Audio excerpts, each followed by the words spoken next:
Bismillahirrahmanirrahim. Assalamualaikum warahmatullahi wabarakatuh. Alhamdulillahirabbil alamin. Rabbi shrah li sadri wa yassir li amri wahlul 'uqdatam min lisani yafqahu qawli. Amma ba'du. Apa kabar anak-anak? Semoga selalu dalam lindungan Allah Subhanahu wa taala.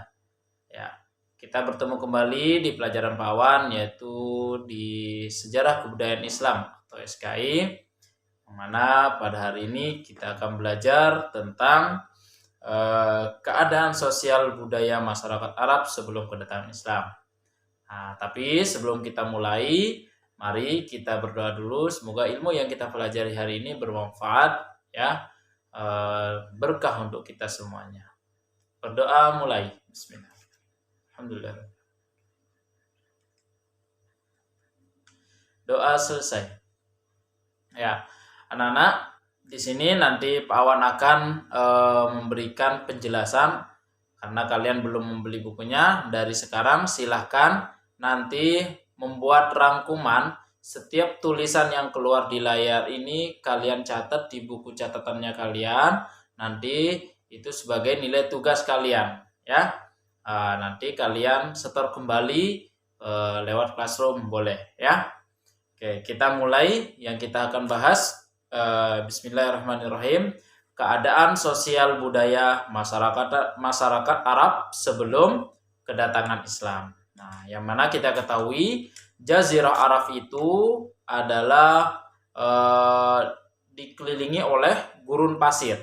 Nah, tapi tidak semuanya. Meskipun dia banyak gurun pasir, banyak juga daerah-daerah yang subur, ya, kayak bukit-bukit, ya. Nah, di sini sehingga banyak masyarakat Arab itu sukanya dia, terutama yang orang-orang pedalaman itu, mereka lebih senang hidup berpindah-pindah atau disebut dengan nomaden, ya. Ya, setelah ini pindah dia, setelah itu sering pindah, ya. Nah, di sana di Jazirah Arab itu terkenal dengan yang sangat melimpah, yaitu minyak, ya. Nah, makanya orang Amerika itu mengincar sekali di sana, ya, mengincar minyak. Ya, di sini yang kita bahas adalah penduduk Jazirah Arab. Nah, yang mana penduduk Jazirah Arab ini itu terdiri dari 3. Ya, ingat, penduduk Jazirah Arab itu dibagi menjadi 3 suku. Yang pertama namanya Arab kuno atau Al-Araf Al-Ba'idah.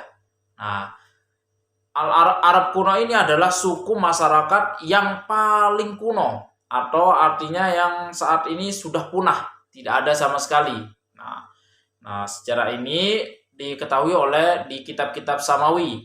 Nah, ya, diantaranya ini siapa aja kabilahnya. Ini ada namanya Ad, Samud, Tasham, dan Judais, dan Imlaq.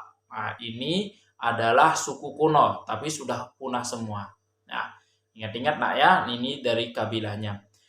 Yang kedua ada namanya Arab asli. Ya, Arab asli ini atau disebut dengan Al-Araf Al-Aribah. Ingat-ingat, ya. Suku ini merupakan penduduk yang sejak pemula mendiami Jazirah Arab. Nah, mereka ini adalah keturunan Kahtan dan terdiri dari 2 suku, yaitu Himyar dan Kahlan.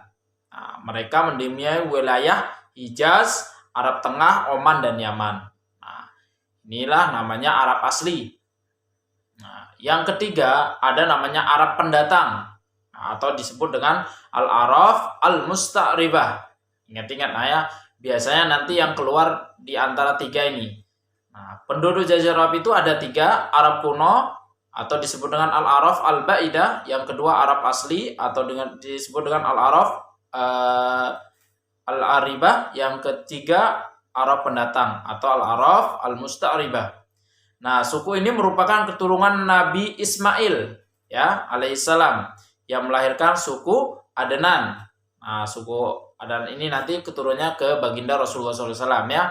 Suku Adnan menurunkan 4 suku utama, yaitu Mudar, ya, Ammar, Isyad, dan Rabi'ah. Nah, suku Ammar ini menurunkan suku Quraisy.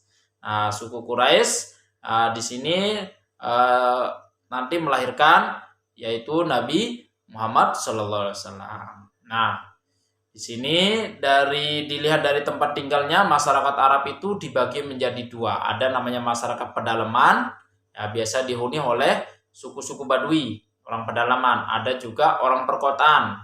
Kalau orang perkotaan itu biasanya dia hanya udah bisa mencari mata pencarian seperti berdagang, bertani, ya, sudah punya tempat tinggal. Nah, bagaimana dengan sifat dan watak masyarakat Arab? Nah, ini yang kedua yang kita bahas. Sifat dan watak masyarakat Arab itu dibagi menjadi dua, nah ya. Ada sifat yang terpuji dan ada yang tercela. Nah, ini sebelum datang Islam ya, sebelum kedatangan Islam. Sifatnya itu yang pertama yang kita bahas adalah sifat yang terpuji. Sifat dan watak terpuji masyarakat Arab yang pertama adalah apa? Senang hidup bebas, ya. Mereka lebih senang tidak terlalu diatur, ya, sehingga mereka senang berpindah-pindah, ya. Nah, biasanya ini adalah disebut dengan suku Badui. Juga sifatnya apa? Yang kedua, ya, pemberani. Nah, pemberani, ya, itu sifat terpujinya. Nah, juga yang ketiga, murah hati, ya. Ya, suka menolong apa dan sebagainya, ya. Menepati janji. Ya, kalau orang Arab itu, kalau kita sudah bilang insya Allah itu pasti sudah, harus pasti, ya. Beda dengan insya Allahnya orang Indonesia, ya. Kalau insya Allahnya orang Indonesia belum tentu, walaupun bilang insya Allah belum tentu jadi, ya. Nah, tapi kalau orang Arab kalau sudah bilang insya Allah itu harus dilaksanakan. Nah, itu namanya menepati janji.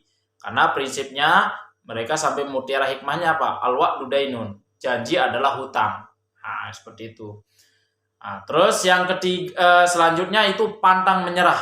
Ya, mereka walaupun seperti pas waktu saat perang ataupun apa, mereka pantang menyerah. Ya. Yang keenam, sifat yang terpuji adalah suka menolong. Ya, mereka saling menolong, saling antar kabilah-kabilah itu saling menolong. Ya, itu tadi sifat terpujinya. Nah, ya, saya ulangi, sifat terpuji dari bangsa Arab saat itu adalah apa? Senang hidup bebas. Yang kedua, pemberani. Yang ketiga, ya, murah hati. Yang keempat, menepati janji. Yang kelima, pantang menyerah. Yang keenam, suka menolong. Nah, itu sifat terpujinya dari bangsa Arab sebelum masuk Islam. Nah, terus sekarang yang kita bahas adalah sifat yang kedua, sifat yang tercela. Tadi kan sifat terpuji. Sekarang sifat yang tercela masyarakat Arab. Masyarakat Arab itu yang pertama apa? Suka menyembah berhala. Yang mana kita ketahui di Ka'bah itu 360 berhala di situ. Semua ada terkelilingi semua dengan berhala. Mereka setiap hari menyembah patung dan berhala. Itu sifat tercelanya mereka. Yang kedua apa? Yang kedua, mengubur anak perempuan hidup-hidup. Anak baru lahir itu langsung digalikan lubang, langsung dimasukkan. Karena kenapa? Perempuan itu dianggap sebagai aib bagi bangsa Arab saat itu sebelum datangnya Islam, ya. Terus yang ketiga yang sifat tercelanya bangsa Arab yaitu memperistri perempuan bekas istri ayahnya. Misalnya si A punya istri si B. Nah, dia melahirkan si C. Nah, si C ini dia menikahi bekas istri dari bapaknya. Nah, itu udah tercela. Kalau di di hakul Islam itu tidak boleh, haram, tidak boleh, dosa besar kalau menikahi bekas atau ibu kita lah, ya, bekas dari istri bapak kita, tidak boleh, ya. Yang keempat, ini kebiasaan yang tercela adalah apa? Berpesta pora dan mabuk-mabukan. Suka minum arak sampai teler-teler setiap malam. Tapi alhamdulillah, ya, sejak itu tapi kalau Rasulullah tidak pernah namanya menyentuh maupun ikut dalam pergaulan yang seperti itu, ya. Itu tadi yang kita sudah bahas, ya, secara singkat tentang keadaan sosial budaya masyarakat Arab sebelum kedatangan Islam, ya. Yang mana tadi saya rangkum kembali, penduduk Jazirah Arab itu dibagi menjadi tiga, ya. Ada namanya Arab kuno, Arab asli, dan Arab pendatang. Nah, sifatnya masyarakat Arab sebelum kedatangan Islam itu ada dua, ada sifat terpuji dan ada yang tercela. Kalau yang terpuji apa? Senang hidup bebas, pemberani, murah hati, menepati janji, pantang menyerah, suka menolong. Tapi kalau untuk yang yang tercela apa? Dia menyembah berhala, ya, mengubur anak perempuan hidup-hidup, ya, terus memperistri perempuan bekas istri ayahnya. Atau yang keempat, terakhir, berpesta pora dan mabuk-mabukan, ya. Itu saja pembahasan kita, dan jangan lupa anak-anak kirim hasil rangkuman kalian yang keluar di layar-layar catatan yang keluar di layarnya, ya. Oke, Pawan tunggu itu sebagai nilai kalian yang bisa yang bagus tulisannya, insya Allah nanti ada nilainya masing-masing, ya. Oke, mohon maaf kalau ada salah. Wabillahi taufiq wal hidayah. Assalamualaikum warahmatullahi wabarakatuh. Dadah.